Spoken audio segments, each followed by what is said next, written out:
Sabe aquelas ferramentas que a gente usa todo dia quase sem pensar? Tipo negrito, itálico e sublinhado. Pois é, elas são muito mais poderosas do que parecem. E, se usadas do jeito errado, podem transformar um texto super claro numa verdadeira bagunça. Hoje, a gente vai desvendar os segredos para usar esses estilos a nosso favor. Vamos nessa! Olha só o nosso mapa para hoje. Primeiro, a gente vai entender por que dar ênfase é tão importante. Depois, vamos mergulhar em cada um dos estilos: o negrito, o itálico e o sublinhado. E, para fechar, vamos ver como usar tudo isso de forma estratégica, como um verdadeiro mestre do texto. Então, vamos começar pelo começo. O poder da ênfase. Antes mesmo de falar de negrito ou itálico, a gente precisa entender o problema que eles resolvem. Afinal, como fazer para que as ideias principais não se percam no meio de um monte de palavras? Todo mundo já passou por isso, né? Abrir um documento e dar de cara com aquela parede de texto, tudo igualzinho. Dá até um desânimo. Sem a ênfase certa, é exatamente isso que acontece. As informações mais importantes ficam escondidas e a mensagem simplesmente não chega com a força que deveria.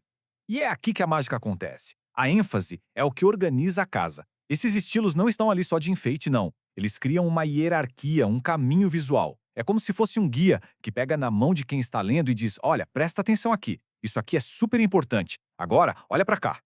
E só para todo mundo saber, toda essa nossa análise está sendo baseada nas orientações do Guia de Estilo do Checheu.com.br. É uma referência bem legal que ajuda a gente a entender a lógica por trás de cada uma dessas ferramentas. Bom, vamos para a nossa primeira ferramenta. E essa é aquela que chega chegando, que não pede licença, o estilo negrito. Quando a ideia chamar a atenção na hora, sem rodeios, é ele que a gente chama. A função do negrito é simples, direta e muito poderosa. Ele foi feito para capturar o olhar. Pensa nele como se fosse o grito do texto. Falando bem alto, presta atenção nisso aqui.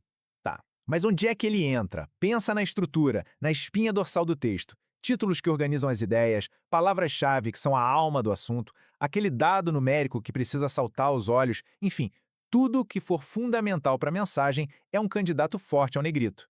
Mas, e sempre tem o mais, né? Tem aquela frase famosa no design que diz: se tudo está em destaque, nada está em destaque. Se a gente sai colocando negrito em tudo, o texto vira uma confusão visual, fica cansativo e o pior, o próprio destaque perde a força. O segredo do negrito é saber usar com moderação.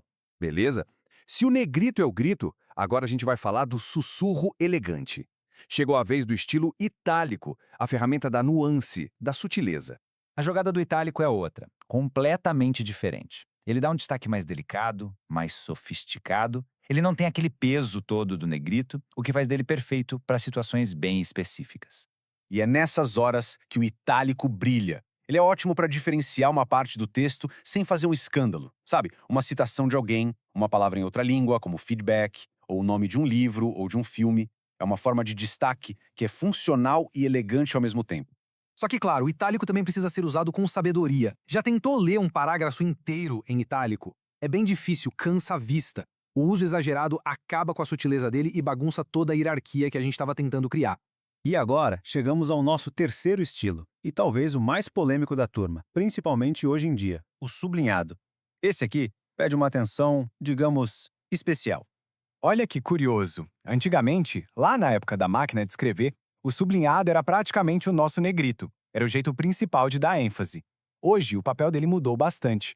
Ele serve para sinalizar algo que precisa de um reforço visual quase que urgente. Hoje em dia, o uso dele é bem mais limitado. A função número 1, que todo mundo conhece, é para indicar que algo é um hyperlink, um link clicável. Fora desse mundo digital, ele pode até aparecer para marcar algo que precisa de revisão, mas, como a gente vai ver, é preciso ter muito, mas muito cuidado. E é aqui que mora o perigo.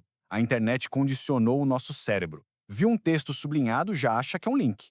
Quando a gente sublinha algo que não dá para clicar, isso cria uma quebra de expectativa, uma pequena frustração em quem está lendo. Por isso, a regra de ouro é: use o mínimo possível e só quando for muito necessário. Certo?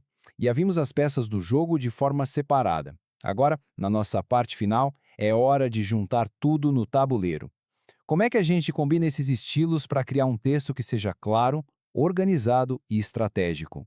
Essa tabela aqui é tipo uma colinha, um resumo perfeito do nosso papo. De um lado, o negrito para ênfase forte em títulos e palavras-chave, mas cuidado para não poluir.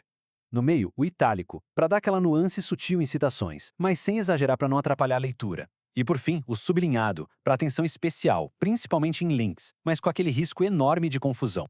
E no fim das contas, a gente chega ao coração de tudo isso. A grande sacada não é só saber o que cada estilo faz sozinho, mas como eles jogam em time para guiar a leitura. A ênfase bem feita é como um mapa claro, não uma corrida de obstáculos. E pra gente fechar, fica essa provocação no ar. Da próxima vez que for escrever alguma coisa, vale lembrar que não se trata só das palavras que a gente escolhe, mas também da roupa que a gente dá para elas. Como será que uma simples mudança de negrito para itálico pode transformar o jeito como a mensagem é recebida? Fica aí a reflexão. O poder muitas vezes está nos detalhes.